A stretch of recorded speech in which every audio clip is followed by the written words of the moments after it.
Hello friends, welcome back our channel. आप सभी का मेरे चैनल पर स्वागत है। मैं नीतू आज आपके लिए लेकर आई हूँ यूपीपीएससी लेक्चरर कंप्यूटर साइंस के प्रीवियस ईयर क्वेश्चन पेपर के बारे में बात करेंगे। बहुत सारे बच्चे का क्वेश्चन था ये मैम कि मैम प्रीवियस ईयर क्वेश्चंस बता दीजिए ताकि हम एग्जाम का पैटर्न देख सके कि एग्जाम में जो है कैसे कैसे क्वेश्चन आते हैं, एग्जाम का लेवल क्या रहेगा।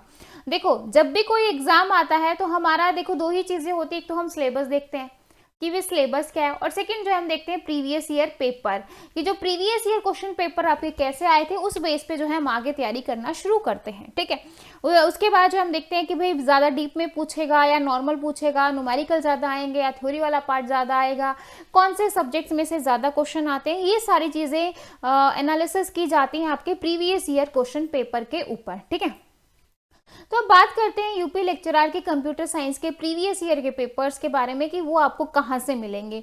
अब बहुत सारे बच्चे कहते हैं मैम प्रीवियस ईयर के पेपर शेयर कर दीजिए। तो भाई मैं आपको एक चीज़ क्लियर कर बता देती हूँ, सिलेबस तो आप सभी को पता ही है। ठीक है, वेबसाइट पे अवेलेबल है जो कि पहले ही आ चुका था। ठीक है, लेकिन आपको जो प्रीवियस ईयर क्वेश्चन पेपर है वो आपको कहीं भी नहीं मिलेगा, क्योंकि ये जो आपका एग्जाम है ये फर्स्ट टाइम हो रहा है। अब आप बोलोगे कि क्या मैम पहले पहले पहले क्या होता था। भाई पहले भी जो टीचर होंगे ना कंप्यूटर के, तो उनको वहां पर लिया जाता था मेरिट बेस पे। इससे पहले जो इस एग्जाम में सिलेक्शन होता था वो मेरिट बेस पे होता था। ठीक है, मेरिट बेस पे बच्चों को लिया जाता था। पहली बार जो है एग्जाम लिया जा रहा है, तो प्रीवियस ईयर क्वेश्चन पेपर तो कोई होगा नहीं। मतलब आप ही जो है हिस्ट्री रचने वाले हो अगर आपका पहली बार जो है पेपर हो रहा है और पहली बार में ही आपका वहां पे सिलेक्शन हो जाता है, तो इससे अच्छी बात और क्या हो सकती है। ठीक है, तो अब आप ये बोलोगे कि ma'am previous year question paper नहीं है, तो हम जो है एग्जाम का लेवल क्या कह सकते हैं कि भाई एग्जाम का लेवल क्या होगा, कौन से सब्जेक्ट्स में से ज़्यादा वेटेज होगा। देखो, सिलेबस आपका डिफाइन है कि भाई पेपर 1 में आपका कंप्यूटर के जो है 9 सब्जेक्ट हैं, पेपर 2 में आपके 10 सब्जेक्ट हैं। ठीक है, लेकिन इन 9 सब्जेक्ट में से कौन से सब्जेक्ट में से ज्यादा आएगा, किसमें से कम। देखो, ऐसा तो है नहीं कि फिक्स तो दे नहीं रखा कि 10 10 10 10 10। एक तरीके से जाए देखा जाए तो 100 क्वेश्चन यहाँ आएंगे, 100 क्वेश्चन आपके यहाँ आएंगे, तो हम कह सकते हैं कि भाई 10 10 नंबर का वेटेज हर सब्जेक्ट रखने वाला। लेकिन ऐसा नहीं होता है। जो ज्यादा इंपॉर्टेंट सब्जेक्ट होते हैं वहां से जो है क्या पता एक ही सब्जेक्ट में से आपसे 15 नंबर का क्वेश्चन पूछ ले, 15 मार्क्स के आपके जो है आ जाए, और एक सब्जेक्ट वो जहाँ से 5 7 या 7 8 नंबर का आए, तो फिर वहां पे जो है बच्चों को दिक्कत हो जाती है। क्योंकि जो इम्पोर्टेंट जो सब्जेक्ट्स हैं वो हम इसलिए यहाँ से थोड़ा सा निकालते हैं कि ताकि हमें जो है पूरा ना करके उन इम्पोर्टेंट चीज़ों पे ध्यान दें ताकि हम एग्जाम में अच्छा स्कोर कर सकें। ठीक है, प्रीवियस ईयर पेपर हम इसलिए देखते हैं कि भाई कंप्यूटर आर्किटेक्चर में से कितने क्वेश्चन आए, ऑपरेटिंग सिस्टम में से कितने क्वेश्चन पूछे, डेटा स्ट्रक्चर में से कितने आए, एल्गोरिथम में से कितना आया, कंप्यूटर नेटवर्क में से कितना आया, ताकि हम जो इंपॉर्टेंट सब्जेक्ट हैं उन पर हम अच्छे से फोकस्ड कर सकें। ठीक है, लेकिन अब मैं आपको जो है कुछ इंपॉर्टेंट सब्जेक्ट बताने वाली हूँ पेपर 1 और पेपर 2 के, जिससे जो है आप बहुत अच्छे से तैयारी करके अपना जो है, देखो फिक्स तो कुछ भी नहीं होता, फिक्स कुछ भी नहीं है कि भाई यहाँ से ये चीज़ें फिक्स हैं, लेकिन फिर भी हम अपने एक एनालिसिस एक हम जो नॉर्मल जितने भी एग्जाम हैं उनके अकॉर्डिंग थोड़ा सा ये कह सकते हैं कि यहाँ से ये चीज़ आ सकती है, तो यहाँ से ये चीज़ आ सकती है। क्योंकि एग्जामिनर जब भी पेपर सेट करता है वो आसपास के जो प्रीवियस ईयर पेपर्स हैं, लाइक पीजीटी लेवल के वो पेपर्स देख सकता है, नेट के प्रीवियस ईयर के पेपर्स देख सकता है। ठीक है, यहाँ से पेपर जो है क्वेश्चन उठा सकता है, तो उसी के रिगार्डिंग हम बात करेंगे। क्लियर है भाई, पेपर आपका कोई नहीं है क्योंकि पहली बार ये एग्जाम हो रहा है, पहले से पहले सिलेक्शन मेरिट बेस पे होता था। तो अब हम जो है कुछ चीज़ें इंपॉर्टेंट अपनी तरफ से करेंगे जो आप एग्जाम में बहुत अच्छे से करके जाओगे। तो आप सभी को पता है पेपर 1, पेपर 2 और इंटरव्यू, इन तीनों को मिला के आपकी मेरिट बनेगी। यहाँ पे 375, यहाँ पे 375 और यहाँ पे 100। अब एक क्वेश्चन और बच्चे पूछते हैं मैम दोनों पेपर क्या एक ही दिन होंगे। भाई दोनों पेपर क्या एक ही, देखो पेपर 1 दे रखा, पेपर 2 दे रखा। ज्यादातर बच्चे सोच रहे होंगे कि प्री ये होगा, मेंस ये होगा, मतलब प्री क्लियर है तो मेंस ये हो सकता है। लेकिन ऐसा कहीं पर भी जब आपका नोटिफिकेशन आया था तो उसके साथ ही एग्जाम का पैटर्न बता दिया गया था कि भाई ये पैटर्न रहने वाला है, इतने इतने मार्क्स का आएगा। तो वहां पे कहीं पे भी मेंशन नहीं था कि भाई ये आपका प्री है, ये आपका मेंस है। मे भी हो सकता है दोनों पेपर आपसे एक ही दिन ले ले, क्योंकि जो आपकी फाइनल जो मेरिट होगी वो 375 प्लस 375 5 प्लस 100 इन सभी को मिला के बनेगी। मतलब आपको पेपर 1 में भी बहुत अच्छी मेहनत करनी है, सिर्फ क्वालिफाइंग नेचर नहीं है, पेपर 2 में भी आपको बहुत अच्छी मेहनत करनी है, और इंटरव्यू में तो आपको अपना बेस्ट करना ही है। क्योंकि 100 में से अगर आप जितना अच्छा स्कोर करोगे आपको जो है सिलेक्शन के चांसेस उतने ही बढ़ जाएंगे। ठीक है, अब बात आ जाती है कि अब कम टाइम है। देखो जो आपकी टेंटेटिव डेट्स आई हैं, टेंटेटिव डेट्स अगर मैं कहूँ तो 12 दिसंबर आपकी टेंटेटिव डेट्स हैं, ठीक है। ऑफिशियल कुछ भी नहीं है, ऑफिशियल नहीं है। मे बी एग्जाम आगे चला जाए, मतलब ये नहीं है, क्या पता 12 दिसंबर को हो जाए, तो हम जो है यही मान के चलेंगे कि 12 दिसंबर को आपका एग्जाम है, ठीक है। अब इतने कम टाइम में देखा जाए तो 20 तारीख आज है, 10 दिन अक्टूबर के, 30 दिन नवंबर के और 10 दिन आपके दिसंबर के, तो टोटल गिने चुने जो आप बिल्कुल हार्डली, और इसमें आपकी दिवाली, करवा चौथ सब कुछ आ रहा है, मतलब इतने बड़े बड़े फेस्टिवल आ रहे हैं जिसमें घर पे भी इतने लोग आते हैं, मेहमान आते हैं, जाते हैं, हम लोग भी जाते हैं, तो भाई कुछ दिन जो आपके हैं वो जाने वाले हैं। तो ये 50 दिन बिल्कुल ऐसे टाइटली हैं, और जिसमें आप जो है कुछ दिन, 1-2 दिन आपको बिजी रह सकते हो, ठीक है। स्पेशली हाउसवाइफ वो बिजी रह सकती है, क्योंकि दिवाली पे बहुत सारा काम होता है, बहुत सारे मेहमान आते हैं, तो फिर वो थोड़ा सा जो है डे को, मतलब पढ़ाई थोड़ी सी यहाँ पे उनको स्किप करनी पड़ सकती है। तो गिने चुने आपके पास 50 दिन है, वो भी बिल्कुल खींच तान के, और ये आपको बहुत अच्छे से मेहनत करनी पड़ेगी। अब देखो यहाँ पे, अब इन 50 दिनों में 20 सब्जेक्ट करना, वो भी 20 सब्जेक्ट बहुत ही अच्छे खासे। तो मैं तो आपको बिल्कुल सजेस्ट नहीं करूंगी कि आप पूरा का पूरा सिलेबस ले लो, मतलब पूरा का भी, मुझे तो 9 के 9 सब्जेक्ट पेपर 1 के करने हैं, 10 के 10 पेपर 2 के करने हैं, तो ये बिल्कुल मत करना। देखो कहीं पर भी जो आपकी कट ऑफ, जो सेफ जोन रहता है ना, जो आपका सेफ जोन रहता है वो 65 से लेके 70% के बीच में रहता है, 65 to 70%। अगर अभी आप बिल्कुल कम से कम मरी से मरी वैकेंसी होंगी, तो भी आप देखो, अगर आप लोगों ने DSSB PGT का एग्जाम दिया है, DSSB PGT का, ठीक है, जहां पे 10 पोस्ट शायद मेल की थी और 14 पोस्ट आपकी फीमेल की थी, टोटल आपकी यही पोस्ट थी। अगर मेल की कट ऑफ की बात करें तो 176 गई, जिसमें सिर्फ और सिर्फ 10 वैकेंसी थी। 10 वैकेंसी में 300 में से 176 जाना, तो मतलब एक तरीके से देखा जाए तो 60% भी नहीं है, 60% भी नहीं है, मतलब 180 होता तो ये आपका 60% होता, लेकिन 180 भी नहीं है। अगर यहाँ पे जिसने 65% मार्क्स लिया है मेल कैटेगरी में, जिसके 65% है, तो वो अपने आप को सेफ जोन में मानेगा, वो कह सकता है कि भाई मैं सेफ जोन में हूं, मेरा सिलेक्शन हो जाएगा, जिसमें इंटरव्यू भी नहीं है, सिर्फ एग्जाम था, और एग्जाम में बच्चे मतलब 65% ले आते तो आराम से पास कर लेते। ऐसे ही मैं अगर फीमेल की बात करूं तो फीमेल की जो कट ऑफ थी वो थोड़ी सी ज्यादा गई थी। तो यहाँ पे देखो, यहाँ पे भी जिसके 65 to 70% के बीच में है, वो अपने आप को सेफ जोन में कह सकता है। तो मतलब ये देखो 10, 12, 14 वैकेंसियों में जब आपकी परसेंटेज 60-65 के बीच में ही है, इससे ज़्यादा नहीं जा रही है, तो यहाँ पर आपकी वैकेंसी 370, आई थिंक 300 प्लस है ना, 370 के आसपास है। तो अब देखो इसमें कितना जाएगा।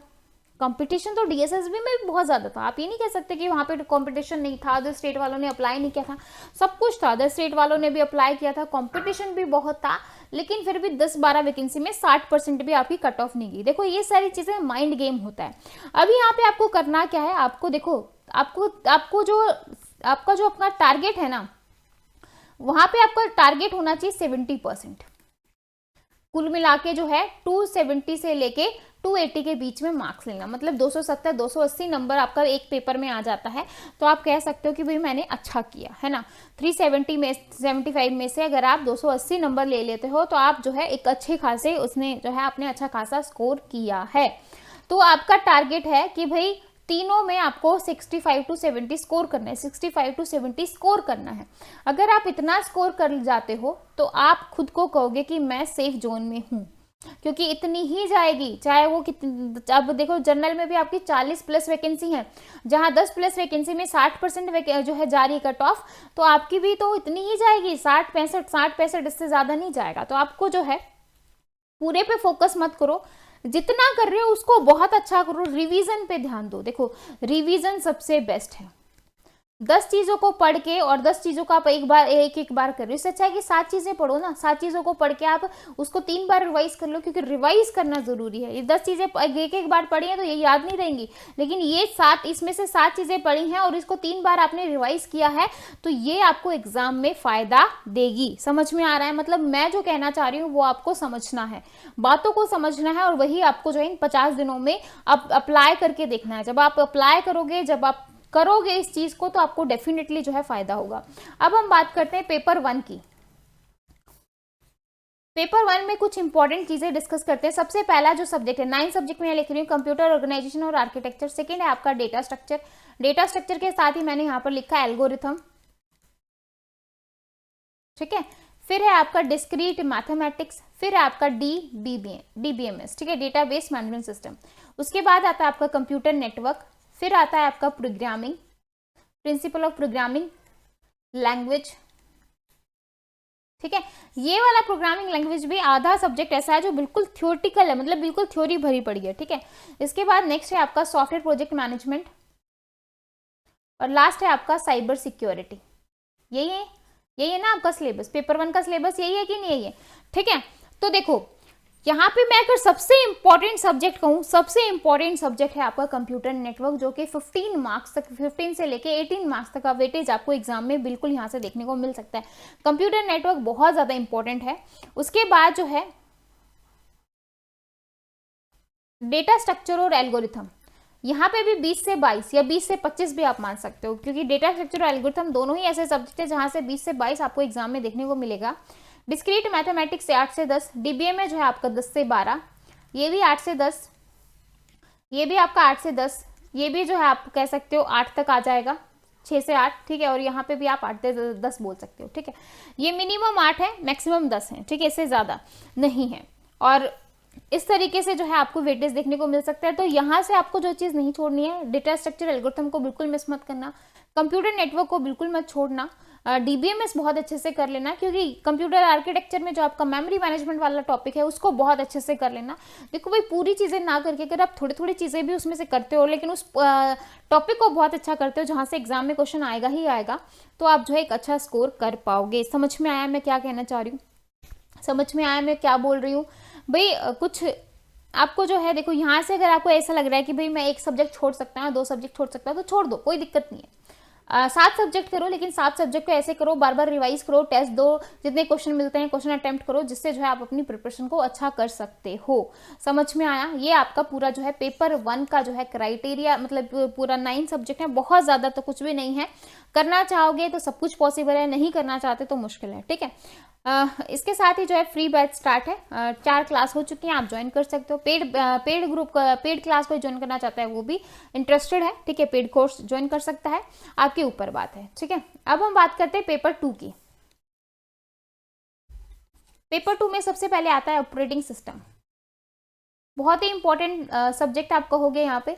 फिर है आपका कंप्यूटर ग्राफिक्स, फिर है आपका, हाँ जी, फिर है आपका आर्टिफिशियल इंटेलिजेंस, फिर है आपका कंपाइलर डिजाइन। कंपाइलर डिजाइन के बाद है आपका सॉफ्टवेयर इंजीनियरिंग। 5 सब्जेक्ट तो आपके ये हैं, ठीक है। Operating system, computer graphics, artificial intelligence, compiler design, software engineering. उसके बाद नेक्स्ट आता है आपका डिस्ट्रीब्यूटेड सिस्टम,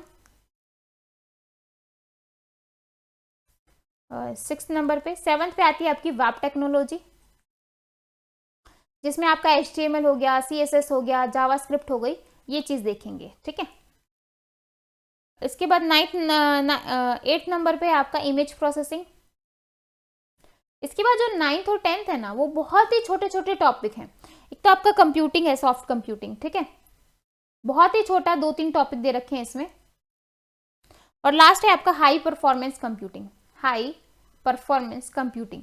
तो जो आपका सॉफ्ट कंप्यूटिंग है और हाई परफॉर्मेंस कंप्यूटिंग है, बहुत ही 2 या 4 टॉपिक इसके अंदर दे रखे हैं, 2 या 4 टॉपिक यहाँ दे रखे हैं, बहुत ज़्यादा नहीं। इमेज प्रोसेसिंग आपका थोड़ा यहाँ पे लेंथी है। ऑपरेटिंग सिस्टम अगेन इंपॉर्टेंट है, 12 से 15 मार्क्स आराम से आप बोल सकते हो कि यहाँ से बैठे जाएगा। बाकी कंप्यूटर ग्राफिक्स हो गया, कंपाइलर डिजाइन हो गया, यहाँ से भी आपको अच्छा खासा देखने को मिल सकता है। इमेज प्रोसेसिंग में से अच्छा आ सकता है। वेब टेक्नोलॉजी अगेन जो है आपका 12 से 15 मार्क्स का भी यहाँ पे वेटेज जरूर रखिए, क्योंकि यहाँ पे काफ़ी सारी चीज़ें आ जाएंगी आपके, HTML, DOM, CSS, जावास्क्रिप्ट, काफ़ी सारी चीज़ें, ठीक है। तो ये था आपका पेपर 2 का सिलेबस, जिसमें आपको जो है ऑपरेटिंग सिस्टम पे बहुत अच्छे से ध्यान देना है, वेब टेक्नोलॉजी पे अच्छे से ध्यान देना है, कंपाइलर डिज़ाइन को अच्छे से कर लेना, कंप्यूटर ग्राफिक्स कर लेना, सॉफ्टवेयर इंजीनियरिंग में से भी आपको क्वेश्चन देखने को मिल सकते हैं। Image processing. अब आप कहोगे मैम रह क्या गया? देखो भाई छोड़ना तो कुछ भी नहीं है, लेकिन हाँ ये मैं ये कह रही हूँ कि अगर आपको जल्दबाजी है, अगर आप कुछ आप बस ये सोच रहे हो कि सिलेबस कंप्लीट कर लेता हूँ, तो सिलेबस के पीछे मत भागिएगा। अगर आपको लग रहा है कि मेरे पास टाइम कम है, तो जितना किया है उसको बहुत अच्छे से करके उसी को जो है बार बार रिवाइज करो, ताकि जो किया है वहाँ से आपको एग्जाम में क्वेश्चन देखने को मिले। ठीक है, तो ये था पूरा सिनारियो। आई होप आपको पूरी एग्जाम स्ट्रेटेजी अच्छे से समझ में आ गई होगी। प्रीवियस ईयर जो है आप क्वेश्चन नहीं ढूंढोगे बार बार। ये बच्चे बार बार कहते हैं मैम मिल नहीं रहे हैं, मिल नहीं रहे हैं, कहाँ हैं? कोई बच्चे एक दो बच्चे ने तो जो मुझे भेजा भी है, लेकिन ज़रूरी नहीं है ना कि भाई वो आपका जो पहले सिलेक्शन है वो मेरिट बेस पे होता था। आपको पता है कि जो आपका कंप्यूटर है वो भी कुछ टाइम से ही एग्जाम होने लगे हैं। उससे पहले तो कंप्यूटर इतना था ही नहीं कि भी कंप्यूटर के भी एग्जाम होंगे, ये होगा, इस तरीके से सिलेक्शन होगा, ऐसी कुछ भी चीज़ें नहीं थी। लेकिन अब कुछ टाइम से जो है एग्जाम ले ही जा रहे हैं। तो अगर DSSB की भी बात करूँ तो भाई आपको वहाँ से 2 से ज़्यादा पेपर कंप्यूटर के नहीं मिलेंगे। अगर PGT की बात करें, ऐसे TGT में लास्ट टाइम 2017 था, आपके बाद जो है 2021 में पेपर हुआ है, तो आप देख सकते हो उससे पहले कोई पेपर ही नहीं होता था। तो यही है पूरा सिनेरियो। आई होप जो है अब बार बार जो है प्रीवियस ईयर पेपर को सोच के कंफ्यूज नहीं होगी कि भाई हमें तो एग्जाम पैटर्न नहीं पता, हम तो पढ़ नहीं पाएंगे, हम तो ये नहीं कर पाएंगे। ये सब बहाने हैं, खुद को मत दो। ठीक है, और इससे बेटर है कि आप पढ़ाई करो। जितना पढ़ाई करोगे उतना आप लोगों के लिए ज़्यादा बेनिफिट रहने वाला है। ठीक है, वीडियो अच्छी लगी हो तो लाइक शेयर सब्सक्राइब करना बिल्कुल मत भूलेगा। चैनल पर नए हैं तो सब्सक्राइब कर दीजिए और अपने फ्रेंड्स के साथ वीडियो को शेयर कीजिए, ताकि ज़्यादा से ज़्यादा बच्चे जो है वीडियो को देख सकें। तो फिर मिलेंगे ऐसी क्लास में, तब तक के लिए बाय एंड थैंक यू।